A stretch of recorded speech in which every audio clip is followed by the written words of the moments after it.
పరిశుద్ధుడైన మా పరలోకపు తండ్రి, ప్రవేశింపరాని తేజస్సులో మీరు మాత్రమే నివసిస్తూ అమరత్వము కలిగి ఉన్న దేవా, అదృశ్యుడ, ఆత్మస్వరూపి, అనంత జ్ఞాని అయిన తండ్రి,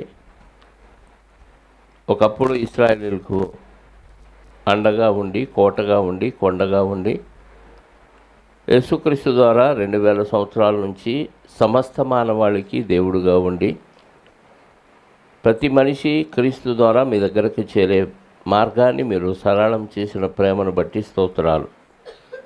అల్పులమే, అయోగ్యులమే, ఎందుకు పనికిరాని మమ్మల్ని కూడా మీ హక్కున చేర్చుకొని మీ కుమారుడైన క్రీస్తు ద్వారా మాకు ఇచ్చిన రక్షణను మరొకసారి జ్ఞాపకం చేసుకుంటూ, ఇప్పటి వరకు ఆయన ద్వారా మిమ్మల్ని స్తుతించి ఆరాధించామనైనా.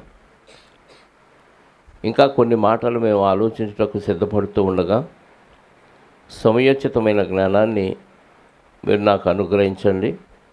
మీ పిల్లలకు అర్థమగు రీతిలో బోధించే సామర్థ్యాన్ని ప్రసాదించమని కోరుకుంటూ, మహిమ, ఘనత, ప్రభావాలు మా అందరి ద్వారా మీరే పొందుకొనమని, మీ ఆత్మ సహాయాన్ని నాకు మెండుగా అనుగ్రహించమని, అదే ఆత్మ సహాయంతో మీ పిల్లలు కూడా పాటించగలిగే సామర్థ్యాన్ని వారికి అనుగ్రహించమని, మా రక్షకుడు, మా పాప విమోచకుడైన యేసుక్రీస్తు వారి ప్రశస్తమైన నామములో ప్రార్థించి అడిగి వేడుకొనుచున్నాను పరలోకపు తండ్రి.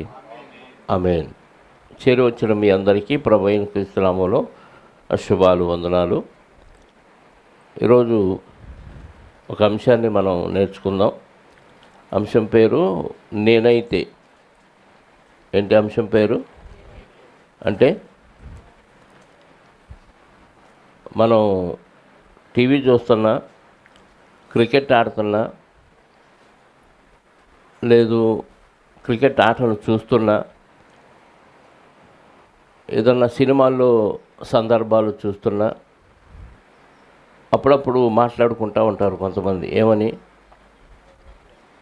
ఆడ భలే చేశాడురా అని కొంతమంది, వాడు అలా కాదు ఇలా చేసి ఉండాల్సిందని కొంతమంది. ఈ క్రికెట్ ఆట చూసేవాళ్ళు అయితే అసలు వాడు ఆ బాల్ని ఎందుకు పట్టుకోలేకపోయాడు, నేనైతేనా అంటూ ఉంటారు. అలాగే ఆడవాళ్ళు వంటల విషయంలో అస్సలు బాగాలేదు, దానిలో కొంచెం ఉప్పు వేయాల్సింది, దీనిలో కాస్త మసాలా వేయాల్సిందని అన్నిటికీ పేర్లు పెడతాం. సినిమా చూసి వచ్చిన వాడు కూడా బయటకు వచ్చి, ఆడు డైరెక్టర్ అట్లా చేశాడు, ఈ యాక్టర్ ఇట్లా చేశాడు, ఇట్లా చేస్తే బాగుండేది, అలా చేస్తే బాగుండేది అని మాట్లాడుకుంటారు. విన్నారా ఇలాంటి మాటలు? బుర్రాన్ని ఓపండమ్మ, శిల్పాల్లాగా అలా నిలబడిపోతే మనుషుల విగ్రహాలు అర్థం కావట్లా.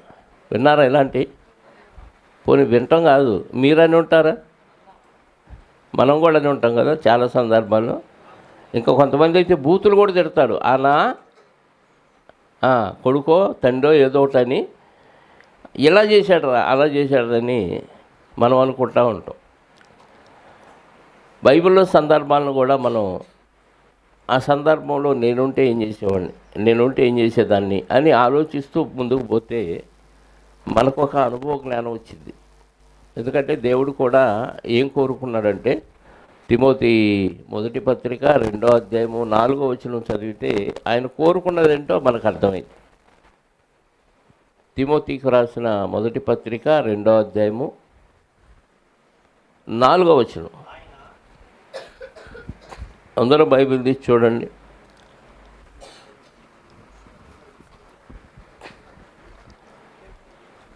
ఆయన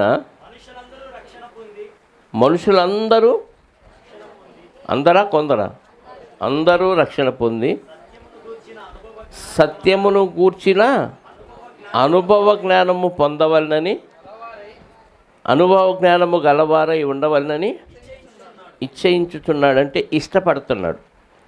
ఏది ఇష్టం దేవుడికి? అందరూ రక్షణ పొంది సత్యమును గూర్చిన అనుభవ జ్ఞానం. సత్యమును గూర్చిన అనుభవ జ్ఞానం అంటే సత్యాన్ని గూర్చిన అనుభవ జ్ఞానం. ఏదన్నా ఇంటర్వ్యూలకు వెళ్ళినప్పుడు నీకు ఈ పనిలో అనుభవం ఉందా అని అడుగుతారు కదా. అంటే ఇంతకుముందు కనీసం ఇంట్లో పని మనిషికి పెట్టుకోవాలన్నా నువ్వు ఇంతకుముందు ఎక్కడ చేసావు, ఏమేమి వచ్చు, వంట ఎలా చేస్తావు, ఇల్లు ఎలా శుభ్రం చేస్తావు అని ఎక్స్పీరియన్స్ అడుగుతారు. అంటే ఆల్రెడీ ఆ పనులు చేసి ఉన్న వ్యక్తి అయితే బాగా చేస్తారని నమ్మకంతో ఉద్యోగం ఇస్తారు కదా, దాన్ని ఎక్స్పీరియన్స్ సర్టిఫికేట్ అంటారు. ఉద్యోగాలకైతే ఏ సర్టిఫికేట్ అడుగుతారు? ఎక్స్పీరియన్స్. ఇంతకుముందు ఏ కంపెనీలో చేసావు, దానిలో ఎంతకాలం అనుభవం ఉంది, నీకు ఏ పనులు వచ్చు అనేది ప్రాక్టికల్గా వాళ్ళకి ఆ సర్టిఫికేట్ తెలియజేస్తుంది. అలాగే దేవుడు కూడా ఏం కోరుకున్నాడంటే సత్యమును గూర్చిన అనుభవ జ్ఞానం కలిగిన వారై ఉండాలని ఇష్టపడుతున్నాడు. అంటే ప్రతి ఒక్కరూ సత్యం అంటే వాక్యం, సత్యం అంటే వాక్యం, వాక్యాన్ని గూర్చిన అనుభవ జ్ఞానం కలిగిన వారై ఉండాలి. అంటే వాక్యములో ఉన్నది నువ్వు పాటిస్తున్నప్పుడు నీకు ఎదురయ్యే సమస్యలను నువ్వు ఎదిరించిన వారై ఉండాలి. అది అనుభవ జ్ఞానం అంటే. అర్థమవుతుందా? అర్థం కావట్లేదు? అర్థమవుతుందా? అనుభవ జ్ఞానం అంటే వాక్యాన్ని నువ్వు అనుసరిస్తూ ఉన్నప్పుడు ఎదురొస్తాయా ఏదో సమస్యలు వస్తాయి. ఇప్పుడు ఉదాహరణకి కుడి చెంప మీద కొట్టేవాడికి ఎడం చెంప చూపించండి అని చెప్పాం, వాక్యం తెలుసు మనకి. అవతలడు కొట్టినప్పుడు ఆటోమేటిక్గా మనకేమనిద్ది? కోపం వచ్చింది. కోపం వచ్చి ఏం చేయాలనిపించింది? కొట్టాలనిపించింది. ఆ కొట్టాలనిపించింది కూడా ఆపుకొని అవతల వ్యక్తిని క్షమిస్తాం చూసాడా, అది అనుభవ జ్ఞానం. అర్థమైందా? శత్రువుని ప్రేమించమన్నాడు, చెప్పుకుంటున్నాం శత్రువుని ప్రేమించు అంటున్నాం, ఇంట్లో వాళ్ళనే ప్రేమించం, అది అనుభవ జ్ఞానం. అంటే నువ్వు ఎవరిని ప్రేమించట్లేదు అంటే సత్యాన్ని పాటించట్లేదు అని అర్థం. అర్థమవుతుందా? పగ, ప్రతీకారం, కుళ్ళు, ఇతరుల మీద ఈర్ష్య, ఇవన్నీ నువ్వు అనుభవించి అలాంటివి ఏమీ లేకుండా నిన్ను నువ్వు సిద్ధపరచుకోవాలి. ఈ ఎప్పుడు మనకి వస్తాయి అంటే మన జీవితంలో మనం ప్రయాణం చేస్తూ ఉన్నప్పుడు మనకి ఒక్కొక్క సందర్భంలో ఒక్కొక్క విషయం అనుభవంలోకి వస్తుంది. అనుభవంలోకి వచ్చినప్పుడు మనం దాన్ని జయించాలి. అది అనుభవ జ్ఞానం. ఓర్చుకొని ఎదుటోళ్ళకి చెబుతాం, కానీ ఓర్చుకోవటం మన వల్ల కాదు. ఎవరన్నా చనిపోయారనుకోండి, వాళ్ళ ఇళ్ళకి వెళ్ళి మనం ఏం చెప్పొస్తాం? చెప్పండి, ఏం చెబుతాం? అందరూ పోవాల్సిన వారే, కాకపోతే ముందు వెనక. ఓర్చుకోవాలి. ఏడిస్తే పోయినోళ్ళు తిరిగి వస్తారా అంటాం కదా, అంటావా అనవా? అంటాం. అదే మన ఇంట్లో చనిపోతే ఈ మాట మనం అనుకుంటామా? ఇవాళ రేపు పోవాల్సిన వాళ్ళు ముందో వెనక పోయారు. ఓర్చుకోవాలి అనుకొని ఓర్చుకున్నవాడు అనుభవ జ్ఞానంలో జయించినవాడు, ఓర్చుకోలేనోడు ఫెయిల్ అయినోడు. దేవుడు అదే కోరుకుంటున్నాడు. మనుషులందరూ సత్యమును గురించిన అనుభవ జ్ఞానం కలిగిన వారై ఉండాలని ఇష్టపడుతున్నారు. అంటే వాక్యానుసారమైన జీవితాన్ని అనుభవించిన వారై ఉండాలి. చదివిన జ్ఞానం తిరిగి అప్పచెప్పే జ్ఞానం కలిగిన వారై ఉండాలని కోరుకోవట్లా. అవి నీ జీవితానికి అన్వయించుకొని నీ జీవితంలో ఆ సమస్యలు వచ్చినప్పుడు, ఆ సందర్భాలు వచ్చినప్పుడు అనుభవించిన వారై ఉండాలి. అది దేవుడు కోరుకుంటున్నాడు. మరి ఈ అనుభవంలో అందరూ ఫెయిలా పాసా? చెప్పండి, అందరూ ఫెయిలేనా? ఎవరి మీద మీ హృదయాల్లో ద్వేషమే లేదా? ఉందా? నాకు లేదని చెప్పినా దేవుడు చూస్తాడు. రాత్రులు వచ్చి దేవుడు చూస్తాడు. అబద్ధం చెప్పి ఉంచుకొని కూడా మళ్ళీ అబద్ధం చెబుతావా అంటాడు. వేసేస్తాడు. ఒక్క దెబ్బ అయితే పోయి పాతాళంలో అక్కడ కళ్ళు తెరుతావు. అంటే అనుభవ జ్ఞానం కలిగి ఉండాలి ప్రతి ఒక్కళ్ళం. అది దేవుడికి ఇష్టం అంట. అది అని ఇచ్చయించుచున్నాడు అన్నాడు. అందుకే ప్రతి సందర్భంలో బైబిల్లో చదువుతున్నప్పుడు ఒక్కొక్క విషయంలో ఈ సందర్భంలో నేనైతే ఏం చేసేవాళ్ళం, నేనైతేనా అంటూ ఉంటాను చూసారా? అలా నేనుంటే ఈ పరిస్థితులు ఏమయ్యాడు. అందుకే మొదటి నుంచి వద్దాం, కొన్ని విషయాలు నేర్చుకుందాం మనకు ఉన్న సమయాన్ని బట్టి. ఆదికాండము 3వ అధ్యాయము, ఆదికాండము 3వ అధ్యాయము 6వ వచనం నుండి చూద్దాం.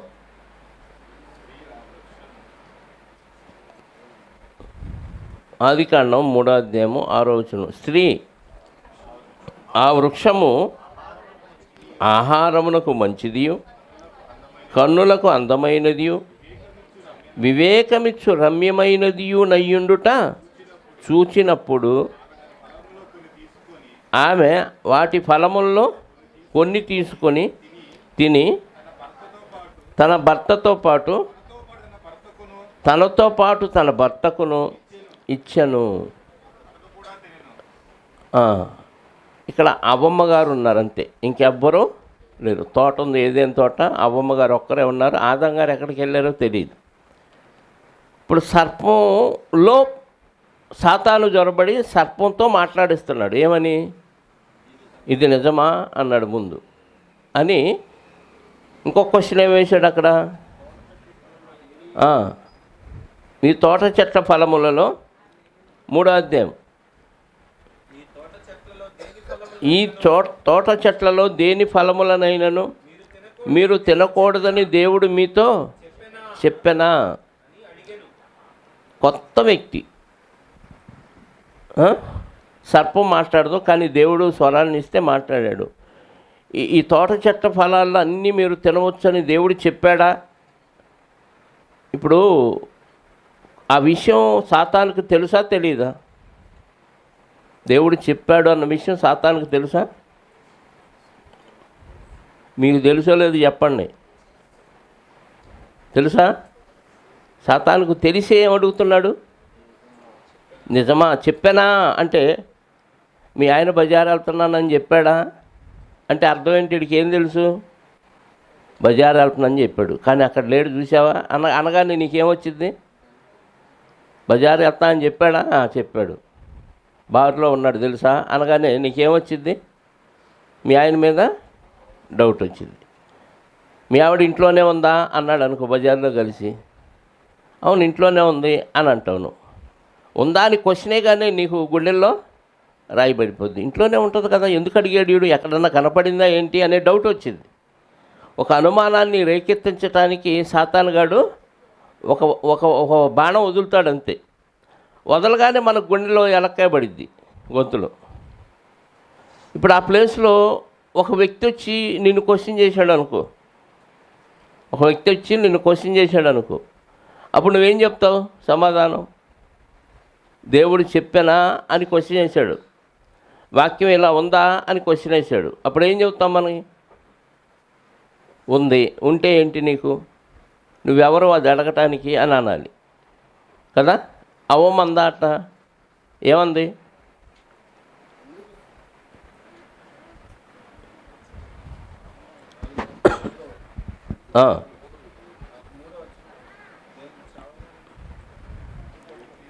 రెండవ వచనం చదివాము, చదవాల. అందుకు స్త్రీ, ఈ తోట చెట్ల ఫలములలో మేము తినవచ్చును, అయితే తోట మధ్యనున్న చెట్టు ఫలములను గూర్చి దేవుడు మీరు చావకుండానట్లు వాటిని తినకూడదనియు వాటిని ముట్టకూడదనియు చెప్పానని సర్పముతో నేను. వాడు ఏమొచ్చి అడిగాడు? ఈ తోట చెట్ల ఫలాల్లో దేనైనా తినకూడదని దేవుడు చెప్పాడా అంటే అర్థం ఏంటంటే, కొత్తగా ఒక వ్యక్తి నీకు ఒక డౌట్ పెడతానికి వచ్చాడు. ఇది నిజమేనా నేను వింది అని వదిన అక్క అని వరుస కలుపుకొని ఇంటికి వస్తారు కొంతమంది కదా. వచ్చి ఇది నిజమా అని ఒక క్వశ్చనే కానీ నీకు ఏదో డౌట్ వచ్చింది అంటే అబద్ధం కూడా ఏదో ఉంది అని అనిపిస్తూ ఉంటుంది. నీకు అనవసరం ఆ విషయాలు, మా కుటుంబ విషయాలు, నువ్వు నోరు మూసుకొని వెళ్ళిపో అన్నాడు. అవ్వమ్మలాగా మొత్తం విప్పి చెప్పేయకూడదు. దేవుడు ఏం చెప్పాడు అన్న విషయం మొత్తం చెప్పేసింది. ఇదిగో తోటలో ఉన్న చెట్ల ఫలాలన్నీ మేము తినవచ్చు, ఈ ఒక్క ఫలమే తినొద్దు. మీ కుటుంబంలో నీకు అందరూ మంచోళ్ళేనా అని పక్కింటా వచ్చి ఒక కోడల్ని అడిగింది అనుకో, అడిగితే అందరు మంచోళ్ళేనా అందనుకో, అవును మా అత్తగారు తప్ప అందరు మంచోళ్ళే అందనుకో, ఏం చెప్పినట్టు నువ్వు? ఏం చెప్పినట్టు? అత్తగారు చెడ్డదని చెప్పకనే చెప్పేసావు. ఓహో, నీ ఇంట్లో గుట్టు అవతల వ్యక్తికి చెప్పేసావు, లీక్ చేసావు, పేపర్ లీక్ చేసావు. దాంతో వాళ్ళు ఊరుకుంటారా? అక్కడ అంటిస్తారు అగ్గిపొల్ల, దాంతో కొంప కొల్లేరై కూర్చుంటారు. బయట వ్యక్తులు వచ్చినప్పుడు కుటుంబ విషయాలు అనవసరం. నువ్వు నోరు మూసుకో, నీ పని ఏదైనా ఉంటే చూసుకో, నీకు ఉప్పు కావాలా పప్పు కావాలా బొచ్చి తెచ్చుకో, వేస్తా తీసుకెళ్ళంతే. ఇంతకు మించి ఎక్స్ట్రాలు మనం వాళ్ళతో మాట్లాడకూడదు. పోనీ ఆత్మీయుల వాక్యం మాట్లాడుకుంటా అంటే ఆడెవడో కొత్తవాడు కదా వచ్చింది, సర్పం రూపంలో సాతాను సర్పంలో ప్రవేశించి మాట్లాడుతున్నాడు. నిజమా అంటే నీకెందుకు? నిజమా అబద్ధం? అప్పటి వరకు వాళ్ళలో కళ్ళ కపటం లేదు. నిజమా అని క్వశ్చన్ వేసి తినొద్దన్నాడా అంటే అంటే అంటాడు, లేకపోతే లేదు. మా డాడీ ఆయన ఏది తినొద్దన్నా మా మేలు కోసమే అంటాడు. నీకెందుకు తినొద్దన్నాడా అని క్వశ్చన్ వేస్తాం ఏంటి అని అనాలి కదా. మనం ఉంటే ఏమంటాం చెప్పండి? మీరుంటే ఏం చేస్తారు? ఏమని అంటారు? సర్పం ఎలాంటి క్వశ్చన్ వేసింది? ఏదైనా తోటలు ఎవరు లేరు, మీరు ఒక్కళ్ళే ఉన్నారు. ఆడవాళ్ళే కాదు, మగవాళ్ళైనా ఒక్కళ్ళే ఉన్నారు, నిజమా అందనుకో, ఏం చెప్తారు మీరు? కర్ర తీసుకొని ఒక్కటి చిరస మీద టపీమని వేయాలి. నీకెందుకు నాతో మాట్లాడుతున్నావు, నీకేం సంబంధం, నిజం అబద్ధం నీకెందుకు అనాలి. కానీ ఎవరన్నా వచ్చి ఒక పాయింట్ అడగగానే టపటప మొత్తం చెప్పేస్తామండి. ఇంటి గుట్టంతా రచ్చకీడ్చుకుంటూ ఉంటాం. ఆ గుట్టంతా ఆ సర్పానికి చెప్పింది. అడిగి తెలుసు నీ నోటితోనే లీక్ చేయించి మళ్ళీ నీ ద్వారానే కొంపకు నిప్పు పెట్టేస్తాడు అపవాదిగాడు. అందుకే చాలా జాగ్రత్తగా ఉండాలి ఇలాంటి విషయాలు. కుటుంబం పాడైందంటే పక్కింటోళ్ళు పాడవుతారు. పక్కింటోళ్ళు కుటుంబం పాడైందంటే 4 ఏళ్ళకి అంటుకుంటుంది ఆ నిప్పు. ఆ నిప్పు 4 ఏళ్లతో పోయిద్దా? పేటకు అంటుకుంది. ఈ పేటకు నేనే మేస్త్రి అయిపోతావు. నువ్వే నిప్పు పెట్టేది, నువ్వే అయిపోతావు. నీకు నిప్పు పెట్టింది ఎవడు? సాతానుగాడు. అందుకే బయట వాళ్ళు వచ్చి ఇంటి గుట్లు ఏదైనా రహస్యాలు అడిగితే సైలెంట్గా ఉండాలి. లేకపోతే నీకు అనవసరం, వెళ్ళిపో, మేము కింద పడతాం, మీద పడతాం, తన్నుకుంటాం, గుద్దుకుంటాం, మళ్ళీ కలిసిపోతాం మా కుటుంబం. నీకు అనవసరమైన విషయాన్ని గెంటేయాలి. ఏమాత్రం నువ్వు అవకాశం ఇచ్చావంటే ఇదిగో సాతానుగాడు ఎలా గలిబిలి చేశాడో అలా అయిపోద్ది ఇల్లు. అర్థమైందా? ఆధ్యాత్మిక విషయాలు వేరు, అనవసరమైన విషయాలు వేరు. తినకూడదని చెప్పినా అని అనగానే ఈ తోట చెట్లలో అన్ని ఫలాలు తినొచ్చు, కానీ ఇదిగో తోట మధ్యలో ఉన్న మంచి చెట్ల తెలివినిచ్చి వృక్షఫలం మాత్రమే మీరు తినకూడదు, దాన్ని ముట్టకూడదని దేవుడు చెప్పాడు అనగానే దేవుడికే పెట్టింది అపవాదిగాడు. అలా చెప్పాడు ఆ దేవుడు. అందుకు సర్పము మీరు చావనే చావరు. ఏం చెప్పాడండి దేవుడు? ఏం చెప్పాడు? 2:18 కదా, 2:17, 2:17, 16-17 చదవండి. మరియు దేవుడైన యెహోవా ఈ తోటలోనున్న ప్రతి వృక్ష ఫలములు మీరు నిరభ్యంతరంగా తినొచ్చు, అన్నీ తినొచ్చు. అయితే మంచి చెడ్డల తెలివినిచ్చు వృక్ష ఫలములను తినకూడదు. నీవు వాటిని తినుదినమున నిశ్చయముగా చచ్చెదవని నరునికి ఆజ్ఞాపించను. ఏం చెప్పాడు అంటే మాట కలిపాడు. మాటకు నువ్వు మాట కలిపింది ఆ బొమ్మ. కలపంగా ఏమైపోయింది? దేవుడి స్టేట్మెంట్కే రాంగ్ స్టేట్మెంట్ ఇచ్చాడు. దేవుడు చెప్పిన దానికే వ్యతిరేకమైన స్టేట్మెంట్ ఇచ్చాడు. అది నమ్ముతాం, ఇది నమ్ముతాం అంటే దేవుడు చెప్పింది మనకు నమ్మటానికి శక్యం కాదు, కానీ అపవాది చెప్పిందే నమ్మాలనిపిస్తుంది. ఇది మంచిగా అనిపించదు. మంచి ఎప్పుడు మంచిగా ఉండదండి. మంచి మాటలు చెప్పేవాడికి గౌరవం ఉండదు, మంచి మాటలు చెప్పేవాడిని నమ్మరు. ఎవరు నమ్ముతారు? గొర్రె ఎవరిని నమ్మిద్దంట? కషాయం నమ్మిద్ది. మనం కూడా దుష్టుడినే నమ్ముతాం. ఆడి మాటలు తీయగా ఉంటాయి. ఆశ పెడతాడు, ఆశ రేకెత్తిస్తాడు. దాంతో మనం మైమర్చిపోయి ఆడి మాయలో పడిపోతాం, ఉచ్చులో ఇరుక్కుపోతాం. వాక్యం తెలిసిన వాళ్ళు అందులో ఇరుక్కోరు. వాక్యం తెలిసిన వాళ్ళు అందులో ఇరుక్కోరు. అవ్వమ్మ గారికి తెలిసిన పక్కన అయ్యగారు లేడు కాబట్టి ఆడు మాయలో పడిపోయింది. మనం పడకుండా ఉండాలంటే అలాంటి వాళ్ళకి అవకాశమే ఇవ్వకూడదు. బయట వాళ్ళు వచ్చి తన స్టోరీ అంతా పనికి మాలిన విషయాలన్నీ మాట్లాడుతూ ఉంటారు. దానివల్ల ఏమన్నా ఉపయోగం అంటే మనకేం ఉపయోగం లేదు, వాళ్ళకు కూడా ఏం ఉపయోగం లేదు. వాళ్ళ మాటలు 4 చెప్తారు, మన మాటలు 4 చెప్పించుకుంటారు. నీ విషయాలన్నీ లీక్ అయిపోతాయి, కొంపకొల్లేరైపోద్ది. నేను షాప్లో పని చేసుకునేటప్పుడు ఎవరన్నా వచ్చి సోదంతా చెప్తున్నారు అనుకో, ఏమండి ఇవన్నీ నాకు చెప్పటం వల్ల ఏమన్నా ఉపయోగమా? పోనీ నేను చెప్పే సలహా ఏమన్నా బాటిస్తారా? ఎందుకు నా టైం వేస్ట్ చేస్తారు? లేకపోతే నేను 4 మాటలు చెప్తాను వింటారా అంటే అబ్బెబ్బే ఇప్పుడు కుదరదంట, టైం లేదంట దానికి. కానీ ఆయన సోదంతా మనం వినాలి. ఏం ఉపయోగం? అది కూడా గొప్పగా పొగుడుకునే విషయాలు చెప్తారు. పోనీ కష్టాలు చెప్పి దీనికి ఏమైనా సలహా ఏంటంటారా? అది కాదు. నేను వీరుణ్ణి శూరుణ్ణి అన్నట్టుగా ఆ విషయాలని చెప్తారు. నా సమయం వేస్ట్ చేయొద్దు. మీకు ఏమైనా సమస్యలు ఉంటే ఎక్కడన్నా చూసుకోండి. సమస్యలు కాదు చెప్పేది, నేను ఎంత గొప్పవాడినో అంత వీరుణ్ణి అన్నట్టుగా చెప్తూ ఉంటారు. అందుకే మాట్లాడి నేను అర్థమైందా? కట్ చేయాలి ఎక్కడికక్కడ, లేకపోతే మన కొంపకే కొల్లేరైపోద్ది. దేవుడు ఏం చెప్పాడో చెప్తే ఈడేం చెప్తున్నాడు? మీరు చావనే తినుదినమున నిశ్చయముగా చచ్చెదరు అంటే దేవుడు, వీడేమంటున్నాడు? ఇప్పుడు నిజంగా ఎవరు మాట వింటారు మీరు? దేవుడి మాట వింటారా, దెయ్యం మాట వింటారంటే నోటితో ఏం చెప్తారంటే ఖచ్చితంగా మేము దేవుడి మాటే వింటామండి అంటారు కదా. ఒకసారి కాదు, 2 సార్లు కాదు, 100 సార్లు జై అంటారు దేవుడికి. కానీ సాతాన్ని ప్రేమిస్తారు, సాతానికి జై అని దేవుడిని తొయ్యి అంటారు. దేవుడి మాట వినరు, విన్నట్టుగా నటిస్తారు అంతే. సమయానికి రాకపోతే నరకానికి పోతారా? ఒప్పుకోండి, పోతారా? పోరా? అయినా పోతున్నారా? అయినా వస్తున్నారా? అంటే అర్థం ఏంటి చెప్పండి? దేవుడిని ప్రేమిస్తున్నారా, సాతాన్ని ప్రేమిస్తున్నారా? సాతాన్నే ప్రేమిస్తున్నారు, కానీ నోటితో దేవుడిని ప్రేమిస్తున్నావు. నరకానికి పోతామని తెలిసి ఎందుకు లేట్ చేస్తున్నావు? బాగుంటుంది, ఇంటికాడు ఉంటే బాగుంటుంది, పనులు చేసుకుంటే బాగుంటుంది, సంపాదించుకుంటే బాగుంటుంది, వండుకున్నది తింటుంటే బాగుంటుంది. ఇక్కడికి వస్తే బోరు కొట్టిద్ది, నిద్ర వచ్చిద్ది. అందుకని ఇక్కడ కొంచెం లేటుకి వెళ్ళామని మచ్చరేపించుకొని వస్తే చాలు అన్నట్టుగా, ఏం పర్లేదు వాక్యం అప్పుడు వెళ్ళొచ్చులే అనిపిస్తాడు వాడు నీకు. ఏం మరి పాటలు ఎవరు పాడతారు? వాళ్ళు వాడుకునేవాళ్ళు, వాళ్ళు పాటగాళ్ళు వేరు ఉంటారు, సర్దేవాళ్ళు వేరు ఉంటారు, ఊడ్చేవాళ్ళు వేరు ఉంటారు. మరి మనం ఎందుకు మధ్యలో వచ్చి ఏదో కాసేపు విన్నట్టుగా నటించి, కొంతమంది బుర్ర భలే ఊపుతారు, అర్థమవుతుంది భలే వింటుందిలే అనుకుంటానని. నాకు తెలుసు వాళ్ళ నాటకాలని. వాళ్ళు నటించి వెళ్ళిపోతూ ఉంటారు, ఎవరికి ప్రయోజనం. పోతామని తెలిసి కూడా నటిస్తే ఎవరిని మోసం చేసుకుంటున్నారు?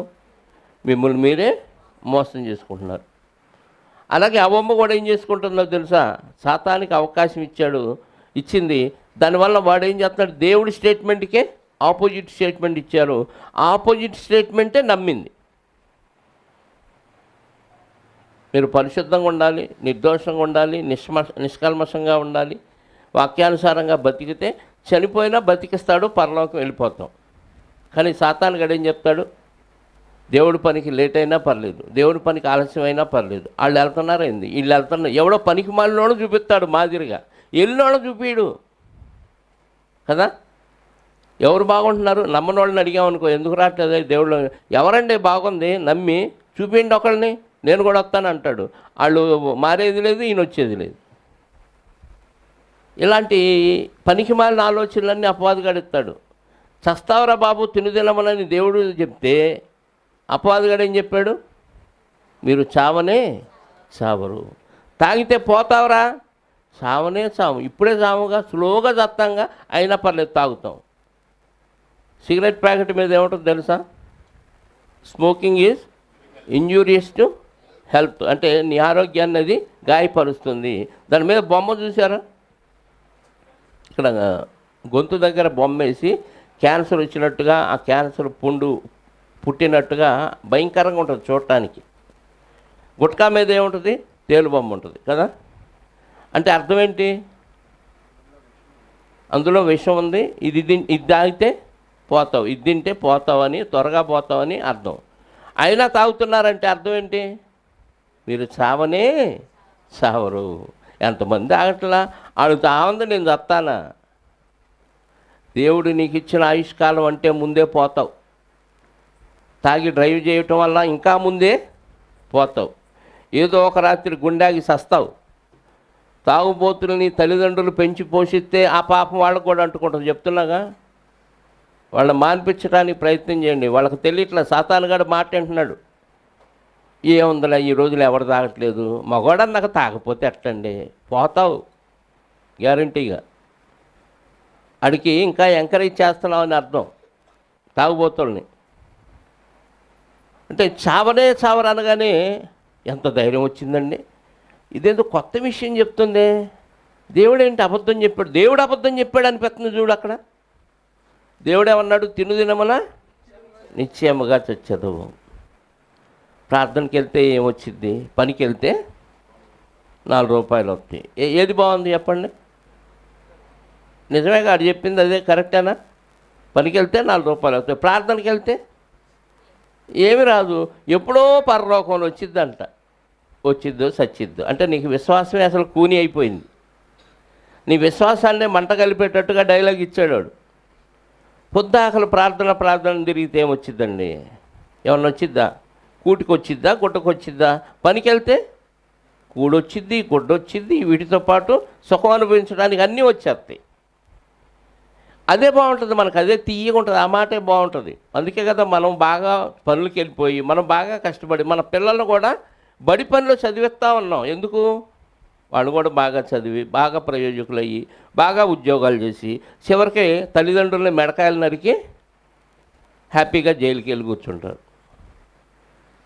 బాగా చదివించడం వల్ల వాళ్ళకి ఏమైనా సంస్కారం వచ్చిద్దా? తల్లిదండ్రులు అంటే గౌరవం వచ్చిద్దా? తండ్రికి తల్లికి ప్రేమించాలి అనే ఆలోచన వచ్చిద్దా? రాదు. చదవాలి, బాగా ఉద్యోగం చేయాలి, డబ్బులు బాగా సంపాదించాలి, సుఖపడాలి, ఇదేగా వచ్చింది. భక్తి ఏమైనా వచ్చిద్దా? కష్టపడి రెక్కల ముక్కలు చేసుకొని పంపిస్తుంది ఎందుకు? అది బాగుంది, ఆ మాట బాగుంది. జనాలకి చదివించొద్దు ఎక్కువ, భయభక్తులు నేర్పించండి, భక్తిలో పెంచండి పిల్లల్ని. రేపు వృద్ధాప్యంలో మిమ్మల్ని చూస్తారు, సమాజానికి మంచి పేరు చేస్తారు, నీ కుటుంబం మంచిగా ఉంటుంది. ఈ మాటలు చెప్తే బాగానే ఉన్నాయి, కానీ దీనికంటే ఏ బాగున్నాయి? నువ్వు కష్టపడు, ఎంతైనా రెక్కల ముక్కలు చేసుకోవాలి. నువ్వులాగా బురద బిసుకోవద్దు. నీలాగా నీ పిల్లలు బాగా చదవాలి, మంచి ఇస్త్రీ బట్ట నలగకుండా ఫ్యాన్ కింద కాదు, ఏసీ కింద ఉండి హ్యాపీగా చదవాలి, మంచి ఉద్యోగం చేయాలి, అమెరికా వెళ్ళిపోవాలి. నువ్వు చచ్చినా తిరిగి రావటానికి అవకాశం లేకుండా పోవాలి. ఆ మాటలు ఎలా ఉంటాయి? చాలా బాగుంటాయి. మా అబ్బాయి ఎక్కడో అమెరికాలో ఉన్నట్టుగా కల వచ్చేసింది మనకి. అటు రేపు నువ్వు చచ్చినా నువ్వు మంచాన్ని పడినా చూడటానికి కూడా ఇప్పుడంటే టెక్నాలజీ వచ్చింది కాబట్టి వీడియో కెమెరాల్లో చూసే అవకాశం అన్న ఉంది. ఒకప్పుడు అది కూడా లేదు. చేయాల్సింది చేయనండి, నాకు సెలవు లేదు, నాకు ఫ్లైట్ లేదు, రావటానికి కుదరదు, డబ్బులు పంపిస్తా కావాలంటే అంటాడు. ఆ డబ్బులు కూడా పంపించిన వాళ్ళు చాలామంది ఉన్నారు. ఆ మాటలు చెప్పిన వాళ్ళు ఏమో మంచివాళ్ళు అవుతున్నారు. బాగుపడండి, వాక్యంలో ఉండండి, పరిశుద్ధంగా ఉండండి, వాక్యానుసారంగా నడవండి, దేవుడు నీకు పరలోకం ఇస్తాడంటేనేమో కరెక్టేలే, కానీ దీనికంటే అది కరెక్ట్గా కనపడుతుంది. చస్తావరా అని చెప్తే దేవుడు మాట మంచిదే, చస్తామా అని ఆగారు అప్పటిదాకా. కానీ వీడొచ్చి ఏం చెప్పాడు? చావనే చావరా అనగానే ఇప్పుడు ఖచ్చితంగా ఆ పండు వైపు లుక్ వేసింది అవమ్మ. రోజు చూస్తున్న పండే, తోట మధ్యలో ఉన్న చెట్టు, రోజు చూస్తున్న పండు. ఆడు ఎప్పుడైతే చావడని చెప్పాడో ఆ పండు ఎలా కనపడిందో తెలుసా? చూపునకు మంచిదియు, కన్నులకు రమ్యమైనదియు, ఆహారమునకు మంచిది. మరి రోజు చూస్తున్నప్పుడు అలా అనిపించలేదా? చెప్పండి, రోజు చూస్తున్నప్పుడు అలా అనిపించలేదా? అలా అనిపించదు. ఎందుకంటే దానిలోని ప్రభావాన్ని ఎవరు చెప్పాడు? సాతాను గారు చెప్పాడు. ఏమంటే మామూలుగా మనం మద్యం సీసాన్ని చూసినప్పుడు మనకేమన్నా నోరూరిద్దా? మామిడికాయని చూస్తే నోరూరిద్ది, జాంకాయని చూస్తే నోరూరిద్ది, తినుబండారాలు ఏమన్నా చూస్తే నోరూరిద్ది. మద్యం సీసాన్ని చూసినప్పుడు ఎవడకు నోరూరిద్ది? అంటాడు, ఇది తాగినట్టు ఫీలింగ్. నిమ్మకాయ చూస్తే నీళ్ళు వస్తాయి, ఎవడకు నోరూరిద్ది? అంటే దాని యొక్క గుణగణాలు అనుభవించాడు కాబట్టి దాని ప్రభావం వాడికి తెలుసు కాబట్టి నోరూరిద్ది. మనకెందుకు వరదు? అందులో మనకి ఏమీ అనిపించలా, దాని గురించి ఎవడెన్ని చెప్పినా మనకు అనవసరం అది అని వదిలేసాం కాబట్టి. అర్థమైందా? అలాగే ఆ పండు అప్పటిదాకా చూస్తున్నారు. దేవుడు ఆ పండు ఆ చెట్టు వేసినప్పటి నుంచి, వీడు పుట్టినప్పటి నుంచి ఆ చెట్టు వైపు చూస్తున్నారు, తోట మధ్యలో ఉన్న ఆ మంచి చెడ్డ తెలివినిచ్చే వృక్షాన్ని. కానీ ఎప్పుడు ఆ రమ్యంగా కనపడిన ఆ వృక్షం, ఎప్పుడు ఆహారానికి మంచిది అనిపించిన ఆ వృక్షం ఆ రోజు ఎలా అనిపించింది? చూపునకు రమ్యమైనది, ఆహారమునకు. అప్పటిదాకేనేమో ఆహారానికి చెడ్డదిగా అనిపించింది. దేవుడు మాట విని ఆ పండు తిన్న రోజు చస్తావనగానే ఆ పండు వైపు చూడగానే ఏమనిపించింది అంటే, ఒమ్మో ఇది చంపే పండు అనిపించింది.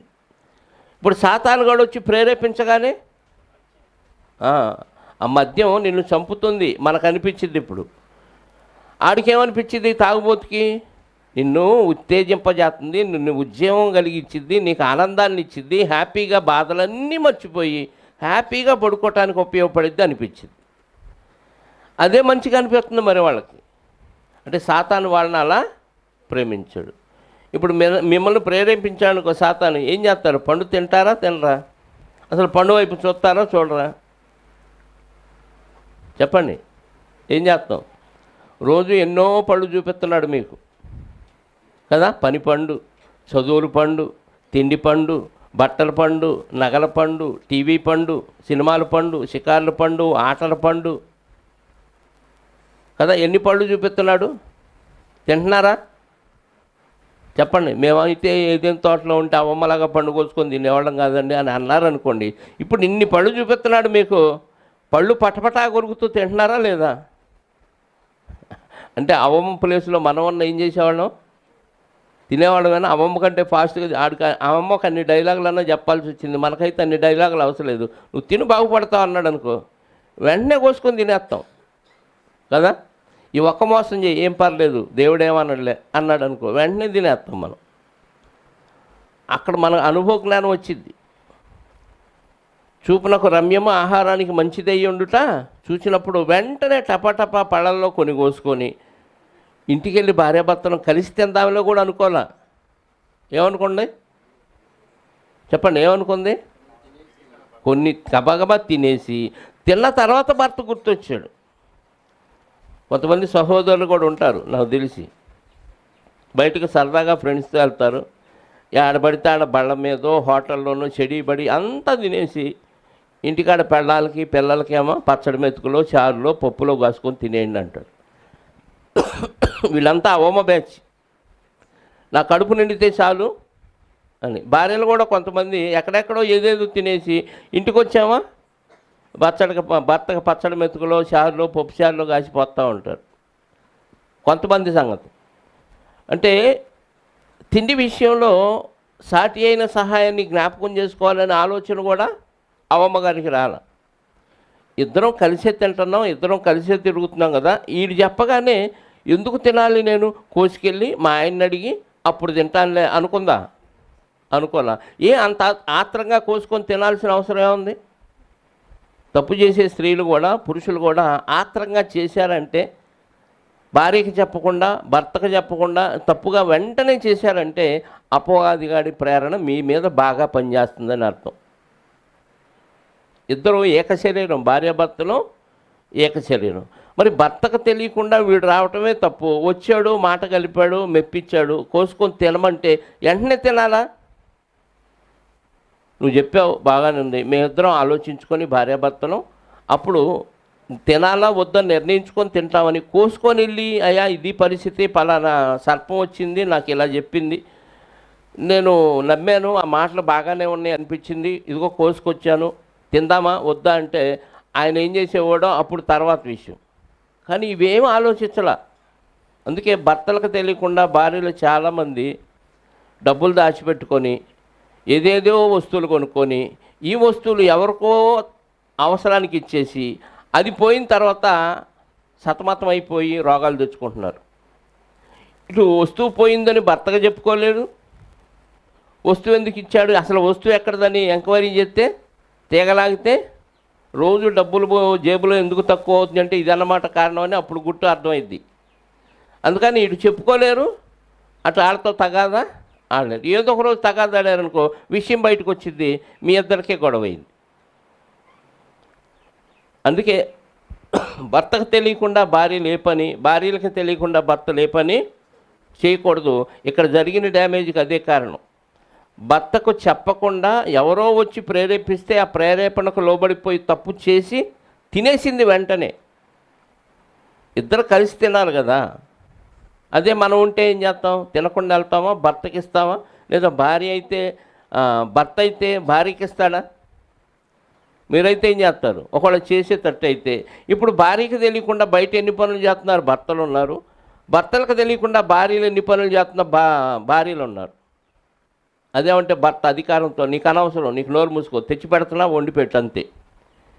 ఇట్లా కఠినంగా నోరు మూపించే భర్తలు ఉన్నారు. భక్తుల్లో గురించి మాట్లాడుతున్నా, బయట వాళ్ళ గురించి కాదు. భార్యాభర్తలు అంటే ఏంటి? సగ భాగం, ఏకదేహం. ఏకదేహంలో ఒక చెయ్యి చేస్తున్న పని రెండో చేతికి తెలిసిద్దా తెలియదా? తెలియాలా వద్దా? ఈ కంటితో చూసేది ఈ కంటికి తెలియదా? ఈ చెవితో వినేది ఈ చెవికి తెలియదా? తెలిసిద్దా లేదా? మరి భార్యకి నీకు అనవసరం, నువ్వు నోరు మూసుకో అనవచ్చా? ఏకదేహం అర్థమైందా వాళ్ళకి తత్వం? అర్థం కాల. భర్తకు కూడా అలాగే, భర్తకు చెప్పకుండా భార్యలు చాలా కార్యక్రమాలు చేసేవాళ్ళు ఉన్నారు. ఏదో ఒక రోజు ఆ గుట్టు నిజం ఏ రోజు దాగదు కదా, 2 విషయాలు దాగమంటారు, అవి మనకు అనవసరం. అబద్ధం మాత్రం ఎప్పటికీ దాగదు, ఏదో ఒక రోజు ఖచ్చితంగా బయటపడేది. మర్మమైనది ఏదైనా బయలుపరచబడక పోదు. ఆ రోజు ఏమైంది పరిస్థితి? గుట్టు రట్టయిన రోజు ఏంది నా పరిస్థితి అని ఆలోచన చేస్తే రహస్యంగా చేస్తారా భర్తలకు తెలియకుండా భార్యలు? చేస్తున్నారంటే అర్థం ఏంటి? భర్త అంటే గౌరవం కానీ లెక్క కానీ లేదు. భర్త అంటే లెక్క గౌరవం లేకపోవటానికి భర్త కూడా కారణం అయ్యి ఉండొచ్చా? అయ్యి ఉండొచ్చు. సరిగ్గా చూసుకోకపోవటం, పట్టించుకోకపోవటం, భార్యకి కావాల్సిన ఏంటి అని అడగకపోవటం, ఇవన్నీ సమస్యలే. ఆదాము అవ్వల మధ్య అప్పటిదాకా ఎలాంటి సమస్య లేదు. ఎప్పుడైతే ఈ మూడో వ్యక్తి వచ్చి లేనిపోని చెప్పాడో, దేవునికి వ్యతిరేకమైన మాటలు చెప్పాడో, దేవుడు అబద్ధం చెప్పడో, దేవుడు చెప్పిందే నిజం, నువ్వెవడు చావు అని చెప్తావు, గెట్అవుట్, దేవుడికి వ్యతిరేకమైన మాట మాట్లాడుతున్నావు అని అనలా అవమ్మ. మనం ఉంటే అంటామా? చెప్పండి, మీ ఆయన గురించి ఎవరన్నా చెడుగా మాట్లాడక మా ఆయన అలాంటి వాడు కాడు అని చెప్పగలవా? అనుమానిస్తావా? పోనీ మీ ఆవిడ గురించి ఇంకొక ఆయన చెప్పాడు అనుకో, అనుమానిస్తావా? మీ పిల్లల గురించి ఎవరైనా చెప్పారనుకో, అడుగుతావా? ఖచ్చితంగా ఒక అనుమానం అనేది లోపల ప్రవేశించింది. నిజ నిర్ధారణ చేసుకొని వాటిని సమాధానంగా సాల్వ్ చేసుకోవాలి. అది వాక్యానుసారంగా. ఇక్కడ దేవుడి సమక్షంలోకి వెళ్ళాలా అవమ్మ? వెంటనే కోసుకుంది, తినేసింది. అంటే ఏమి నమ్మింది? మీరు చావరు అనే మాట ఆమెకి నచ్చింది. చావకపోగా ఇంకా మీలో ఏ గొప్ప లక్షణాలు వస్తాయని చెప్పాడు? చదవండి ఆ మాట.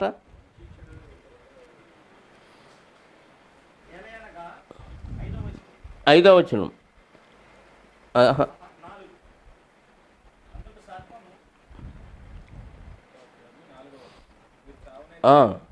మీరు చావరు. 4వ వచనం.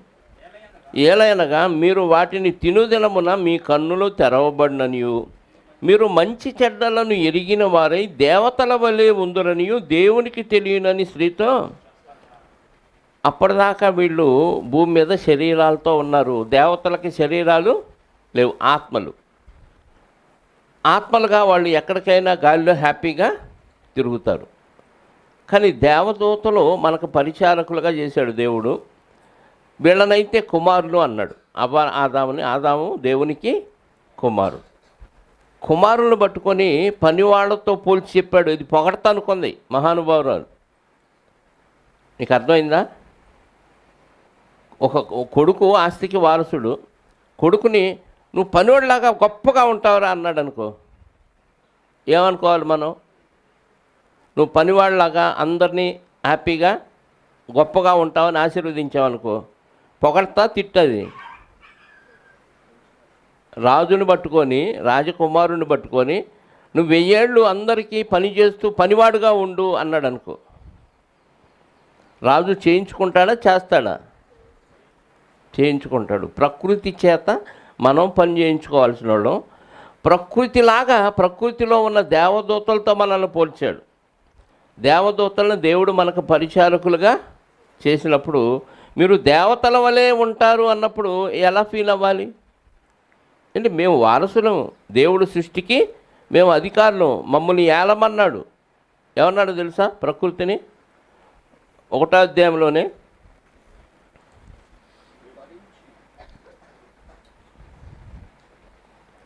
28వ వచనం.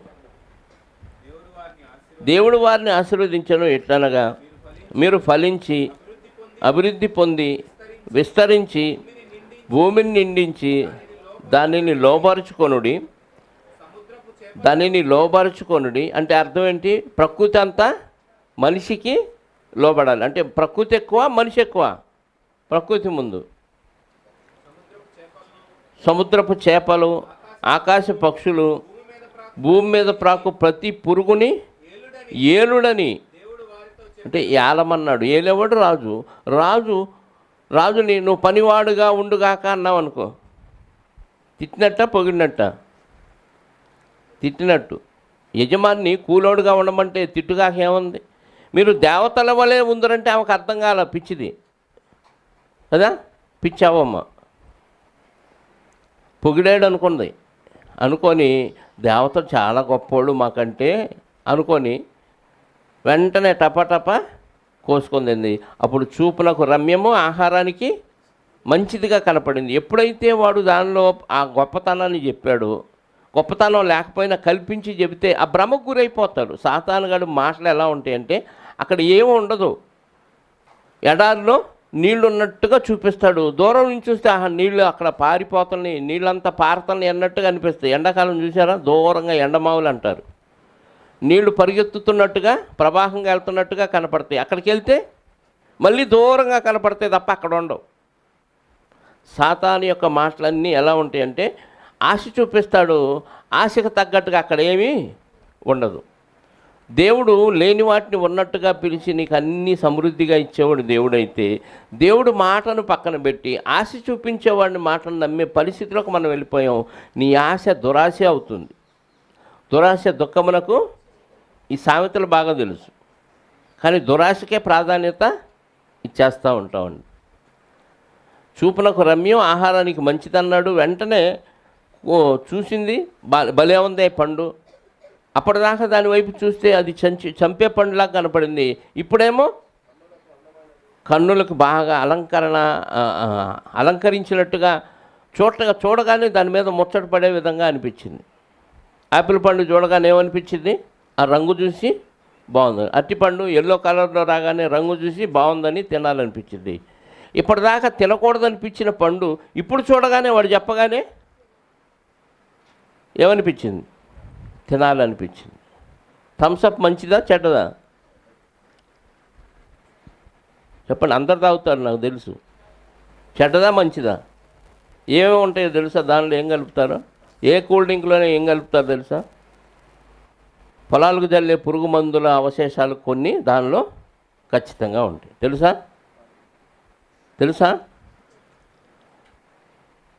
మన శరీరంలోని అవయవాన్నన్నా ఆ థమ్సప్లో చిన్న ముక్క తీసి కట్ చేసి దానిలో ఎత్తే కొన్ని రోజులకి అది కనపడదు. అర్థమైందా? అన్నిట్లోకి స్ట్రాంగ్ ఏదంటే శరీరంలో పన్ను. ఈ పన్ను కూడా కొన్ని రోజులకి ఏమవుతుందో తెలుసా, కరిగిపోద్ది.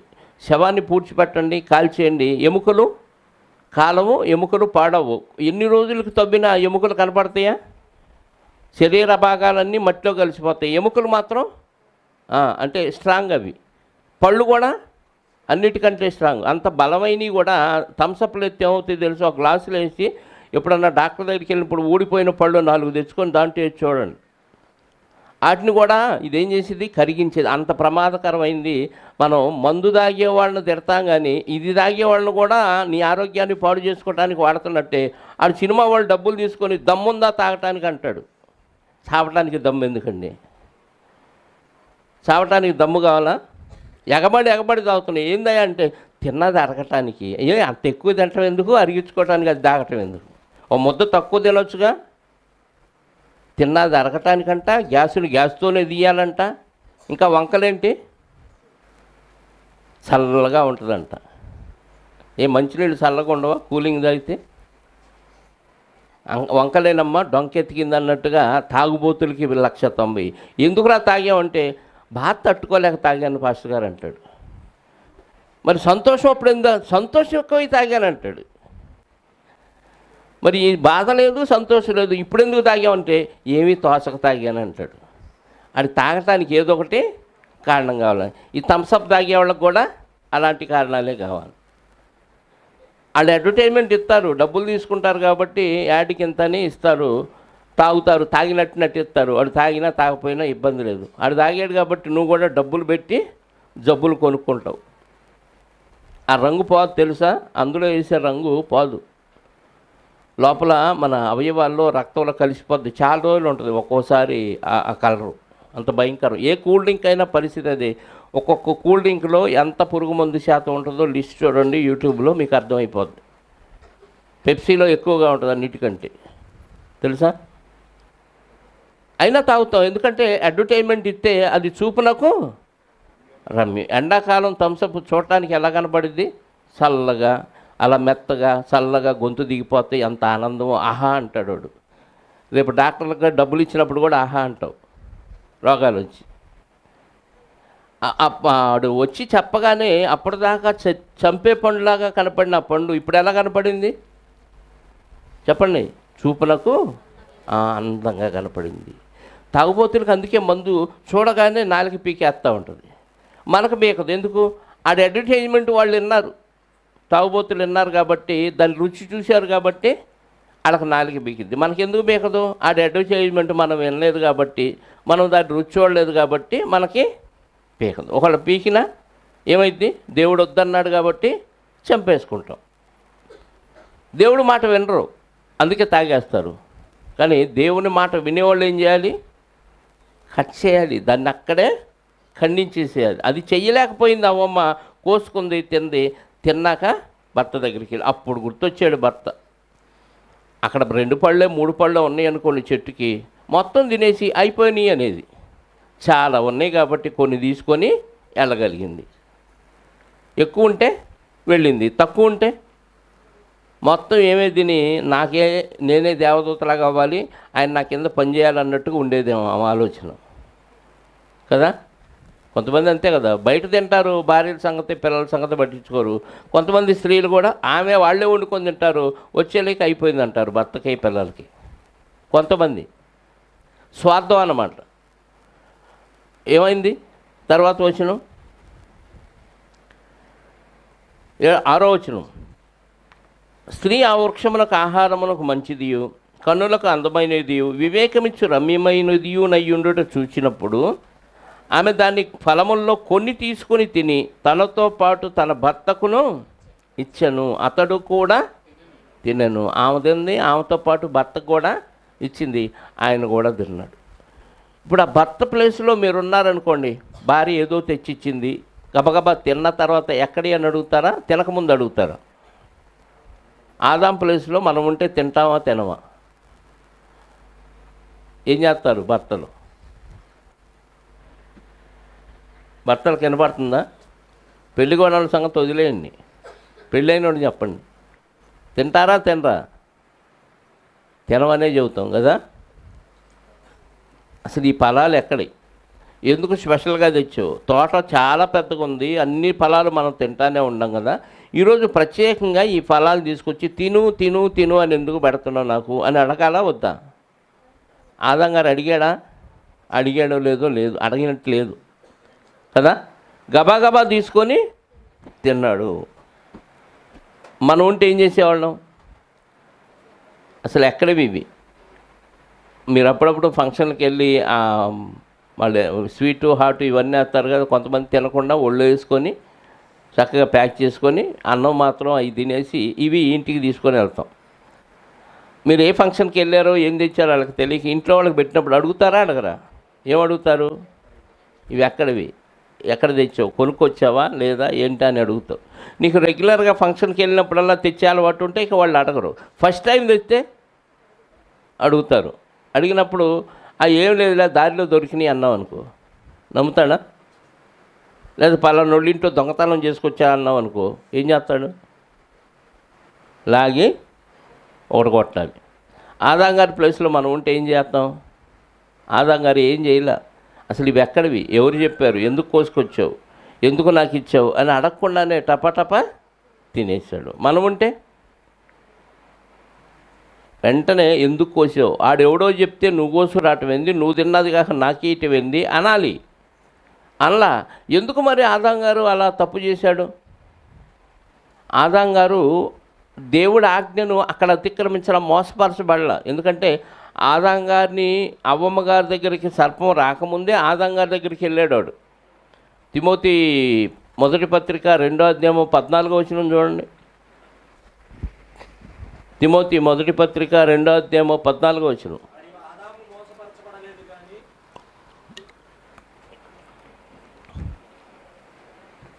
ఆదాము మోసపరచబడలేదంటే మోసం చేశాడా? వాడు ట్రై చేశాడా?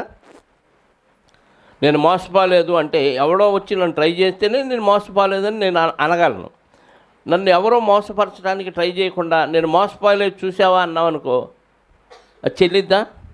చెల్లదు. అంటే ఆదాము మోసపరచబడలేదు కానీ అంటే ఆదాముని ముందే ట్రై చేశాడు, కానీ ఆదాం గారు పడల. ఆదాం దగ్గర పప్పులు ఉడకల.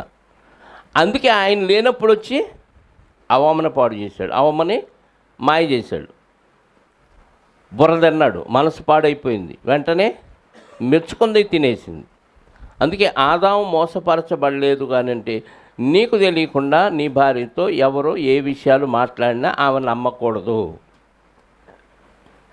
అసలు మూడో వ్యక్తి వచ్చి మీ మధ్య చిచ్చు పెట్టే అవకాశం మీరు ఇవ్వకూడదు. మీ ఫ్యామిలీ గురించి, మీ పర్సనల్ విషయాల గురించి మూడో వ్యక్తి వచ్చి సలహా ఇవ్వాల్సిన అవసరం లేదు.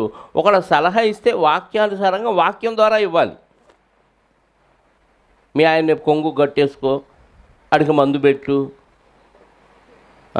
ఏదేదో సలహాలు, తోచిన సలహాలన్నీ ఇస్తారు. వీళ్ళంతా సాతానుగాడు ఏజెంట్లు, సర్పాల్లాగా కొంపల్లో ప్రవేశించి ఇలాంటివన్నీ సలహాలు ఇస్తూ ఉంటారు. బయటోళ్ళ మాట ఎవరి మాట వినకొద్దు. చివరికి నీ తల్లి అయినా తండ్రి అయినా నీ పుట్టింటోళ్ళైనా వచ్చినా చెప్పినా వినొద్దు. వింటే ఏం చేయాలి? వాక్యానుసారంగా చెప్తే వినండి. వాక్యం నీ జీవితాన్ని బాగు చేసేది కాబట్టి. వాక్యం లేకుండా బయట తీసుకొచ్చిన సలహాలు ఎవరు చెప్పినా వినొద్దు. అవ్వమ్మ గారు అలాగే మోసపోయారు. ఆదాం గారు లేనప్పుడు, మరి భర్త లేనప్పుడు ఇంటికి వచ్చి చెప్పేశాడు అపవాదిగాడు. అందుకే మీరు చూసారా, ఏజెంట్లు, ఈ వాళ్ళ పేరేంటి, రిప్రజెంటేటివ్స్, ఏమన్నా అమ్ముకునేవాళ్ళు, ఏ వస్తువు అయినా కానీ అందరూ ఆఫీసులకు వెళ్ళిపోయిన తర్వాత అప్పుడు వస్తారు. ఇంట్లో ఉండే ఆడవాళ్ళు ఎవరా అని చూసి వాళ్ళకి మామూలుగా ఈ అపవాదిగాడు చెప్పినట్టు మాయ మాటలు చెప్పి, మీకు అతి తక్కువగా వచ్చిద్దాం, ఇది మార్కెట్కి వెళ్తే దీని రేట్ ఎంత, మేము దీనికోసం అడ్వర్టైజ్మెంట్ కోసం, కంపెనీ డెవలప్మెంట్ కోసం ఇంత చౌకగా ఇస్తున్నాను, మీ ఆయన మెచ్చుకుంటాడు సాయంత్రం నిన్ను వచ్చి ఇంత చౌకగా ఎలా కొన్నావని. తర్వాత తంతాడన్న విషయం చెప్పడాడు. మెచ్చుకుంటాడు అనగానే అబ్బో మా ఆయన నన్ను మెచ్చుకుంటాడు కావాలనుకొని ఎగబడి దాచిపెట్టుకున్న డబ్బులు ఎక్కడెక్కడో లేదు తీసో, లేకపోతే పక్కింటి వాళ్ళని అడిగైనా డబ్బులు తీసుకొచ్చి కొనేస్తాం. అంటే మోసం చేయటానికి ఎవరూ లేనప్పుడే అవకాశం.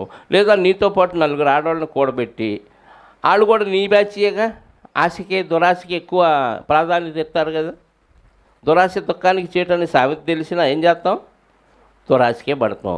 సవగ్గా అవుతుందంటే ఎగబడి కొంటాం. అందుకే వాడు మన మైండ్ సెట్ ఎరిగి సాతాను భాషలో నడుస్తున్నారు వ్యాపారస్తులు అందరూ ఈరోజు. ఒకటి కొంటే 2 ఫ్రీ అన్నాడంటే ఎందుకు ఆడికి అంత ఎక్కువైనాయా సొమ్ము చెప్పండి? ఒక చీర కొంటే 4 చీరలు ఫ్రీ అంటాడు. ఎక్కువ ఇస్తాడా? ఇవిడికన్నా మన మీద ప్రేమ. మనకేమనిపిస్తుంది? ఫ్రీయే కనపడిద్ది. ఆ ఒక్కదాని రేట్ ఎంత? అది కనపడదు. మనం కొంటుంది ఒక్కటేగా 4 ఉచితంగా ఇస్తున్నాడు అంటున్నాడు. 4 రేటు కలిపి దాని మీద వేసాడు. ఎవడో బురదాకి ఇస్తాడు చెప్పండి? మన పుట్టింటోళ్ళ, మన అత్తారింటోళ్ళ, మన బంధువుల? ఎందుకు ఇస్తాడు షాపోడు మనకి? ముక్కు మొహం తెలియని వాళ్ళకి. సాతానుగాడి ప్లాన్ ఇదంతా. ఆడి భాషలోనే నడుస్తున్నారు. మీరు దేవతలు అయితే అయిపోతారు అనగానే ఆశపడింది, కబగబ కోసుకుంది, తీసుకెళ్ళింది, భర్తకి ఇచ్చింది, వెనక ముందు ఆలోచించకుండా తినేసాడు. లాగి లెంపకాయ కొట్టి ఎవరిస్తే ఎవడు పడితే ఆడు చెప్పగానే కోసుకొచ్చి ఇచ్చేస్తావా అని అనాలిగా. అన్నాడా? అనలేదండి. ఏం చేశాడు?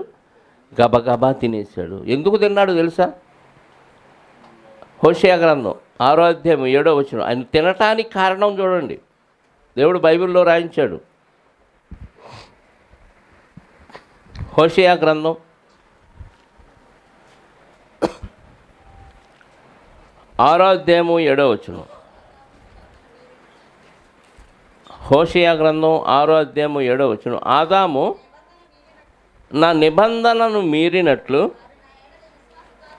వారు నా ఎడల విశ్వాసఘాతకులై నా నిబంధనను మీరి ఉన్నారు. ఏందంట? ఆదాము నా నిబంధనను మీరినట్లు వారు నా ఎడల విశ్వాసఘాతకులై. ఇంకో మాట ఉంటుందమ్మా, ఆదాము కుటుంబ తిరస్కారములకు జడిసి. మాట లేదా? యోబు గ్రంథం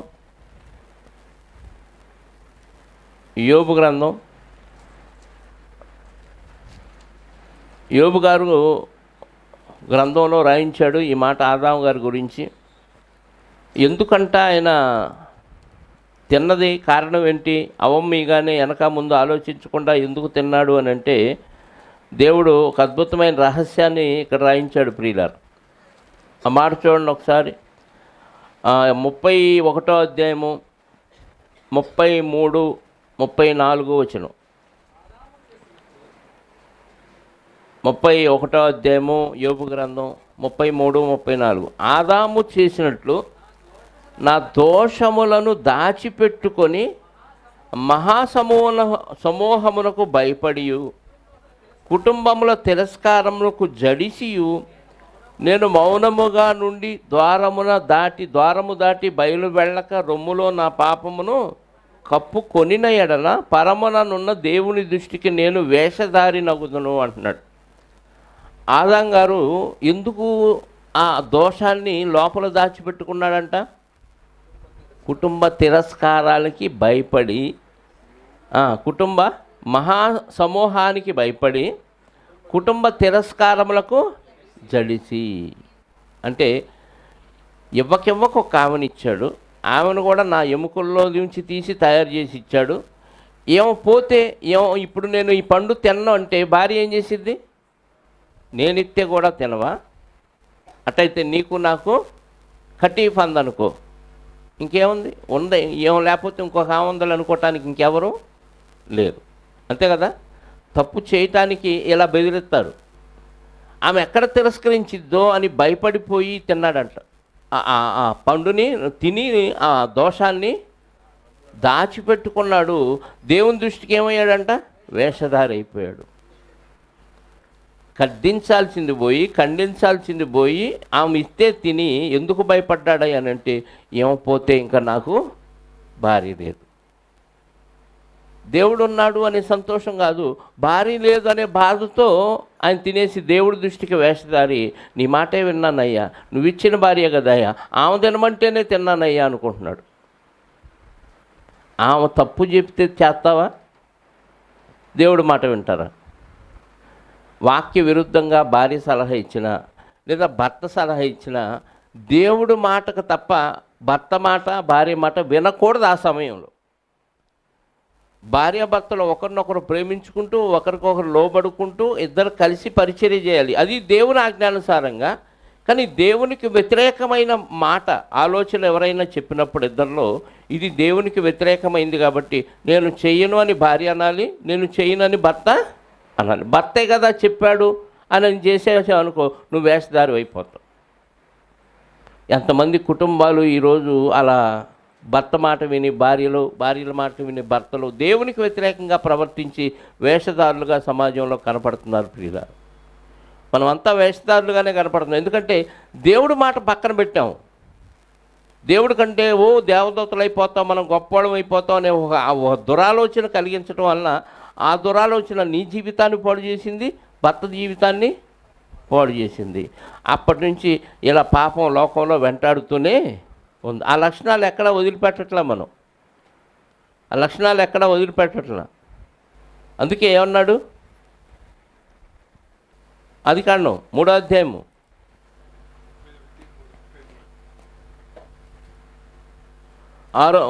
3వ అధ్యాయము ఆదికాండం 7వ వచనం.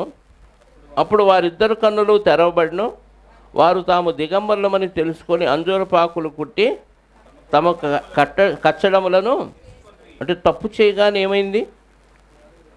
వాళ్ళ మనోనేత్రాలు తెరవబడ్డాయి. మేము తప్పు చేసామని తెలిసిపోయిందా లేదా?